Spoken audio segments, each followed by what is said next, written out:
Emas dan perak diteliti oleh para ulama, mereka mengatakan ilatnya, sebab hukum riba, berlaku riba padanya adalah karena dia itu barang berharga atau barang yang bisa menjadi patokan harga bagi barang yang lain.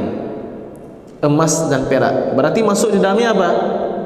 Rupiah, masuk di dalamnya dolar, masuk di dalamnya ringgit. Kalau di Mesir pon Mesir, kami mengatakan dalam bahasa Arab junih al-Misri. Ini semuanya masuk dalam satu ilat. Qur'anuna nurun mubin lil 'abidin madad sinin, nurun 'ala nurin lana darb sa'adati kull hin. Riba, apa itu riba? Ya, karena sebahagian salah faham dengan riba. Ada pulpen, berapa pulpen harganya? 5.000, jual 10.000. Ah, itu riba, itu melipat gandakan. Ada air, ya, aqua gelas, bukan aqua gelas, tari gelas. Tari gelas berapa? Misalnya 500 rupiah, jual 1.000. Itu riba? Bukan, itu bukan riba. Benar, pada masa jahiliyah riba yang sangat masyhur di waktu itu adalah melipat gandakan dalam transaksi riba. Surah Ali Imran ayat 130, ya ayyuhalladzina amanu la ta'kulur riba adhafan mudha'afah. Wahai orang yang beriman, janganlah kalian memakan harta riba yang berlipat ganda. Para ulama ketika menafsirkan berlipat ganda ini maksudnya apa? Itu budaya yang masyhur di kalangan Arab.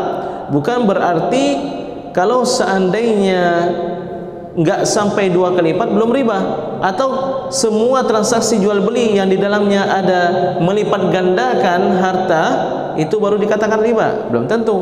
Buktinya tadi hadis-hadis sahih, 1 dirham saja itu lebih buruk daripada 36 kali melakukan zina. Riba dalam kajian fikih itu terbagi pada 2. Yang pertama, riba jahiliyah. Riba jahiliyah ini adalah riba dalam utang piutang. Jadi riba ada 2. 1, riba dalam utang piutang. Yang kedua, riba dalam jual beli. Riba dalam utang piutang adalah mengambil keuntungan dalam harta piutang kita. Kita utangkan orang 20 juta selama 6 bulan. Nanti bayar ya di penghujung bulan ke-6. Tapi bayarnya bukan 20 juta, tapi 21 juta. Ambil keuntungan 1 juta. Atau 20 juta 200 ribu, atau 20 juta 20 ribu. Lebih daripada piutang yang dasarnya kita berikan, kelebihan itu dikatakan riba. Karena Rasulullah SAW bersabda, kullu qardin jarra fihi naf'a, semua utang, semua akad utang piutang yang di dalamnya ada manfaat yang kembali kepada si pemiutang, fahuwa riba, dia adalah riba. Kenapa bisa demikian? Karena akad utang piutang adalah akad kasih sayang, uqudul irtifaq. Dikatakan oleh para ulama, akad utang piutang adalah akad kasih sayang. Orang berutang kepada kita berarti minta sayang, minta dikasih oleh kita, dikasih sayang. Tolong Pak, bantu saya perlu, saya ada hajat ini, anak saya mau sekolah, anak saya sakit, orang tua saya dalam kondisi begini, tolonglah Pak. Berapa? 2 juta. Karena kita sayang ke dia, kita berikan 2 juta. Ketika kita berikan 2 juta, lalu kita minta bayarkan nanti 2 juta 200 ribu, itu bukan lagi kasih sayang. Orang dalam kondisi sulit kita bebankan. Ini berseberangan atau bertentangan dengan akad utang piutang, karena itu diharamkan. Dalam keseharian kita ini banyak yang bertanya, sekalian, Ustaz, kami koperasi berutang 5 juta, tapi bayarnya nanti 5 juta 500 ribu. Apa itu 500 ribu? biaya administrasi. Biaya administrasi atau ngambil keuntungan ini. Nanti keuntungannya dibagi kepada seluruh anggota koperasi. Bapak-bapak sekalian, ini salah satu di antara bentuk riba. Riba utang piutang dinamakan dengan riba al-qard. Dinamakan juga dengan riba al-jahiliyah. Kenapa dinamakan dengan riba al-qard? Karena arti qard itu artinya utang piutang. Dinamakan dengan riba jahiliyah karena kebanyakan orang jahiliyah melakukan transaksi seperti itu dalam akad utang piutang. Dan di antara yang paling terkenal itu adalah yang dilakukan oleh paman beliau sendiri, paman Rasulullah SAW, Al-Abbas bin Abdul Muttalib radhiyallahu anhu.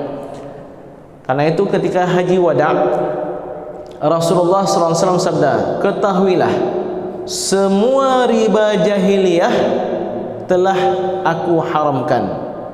Dan riba yang pertama sekali aku haramkan adalah riba yang dilakukan oleh pamanku Al-Abbas bin Abdul Muttalib. Luar biasa. Rasulullah SAW ketika mensyariatkan sesuatu, ketika mengatakan sesuatu, baik yang halal ataupun yang haram, yang kebaikan beliau terlebih dahulu melakukannya.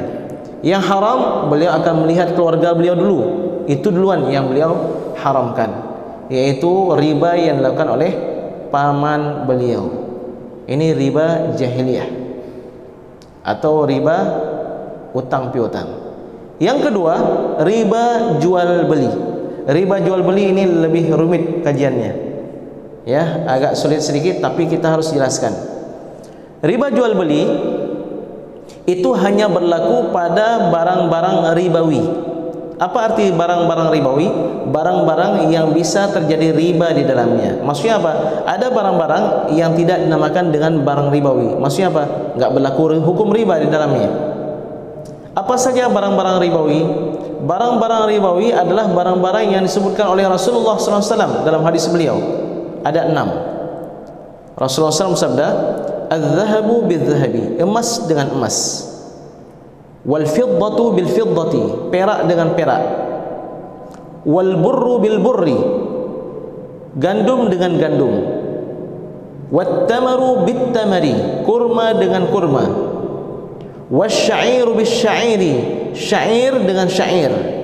Wal milhu bil milhi, garam dengan garam. Dan 6 jenis.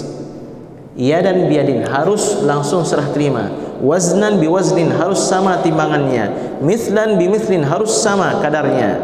Faman zada aw istazada faqad arba, siapa yang menambahkan atau minta tambah, sungguh dia telah melakukan riba.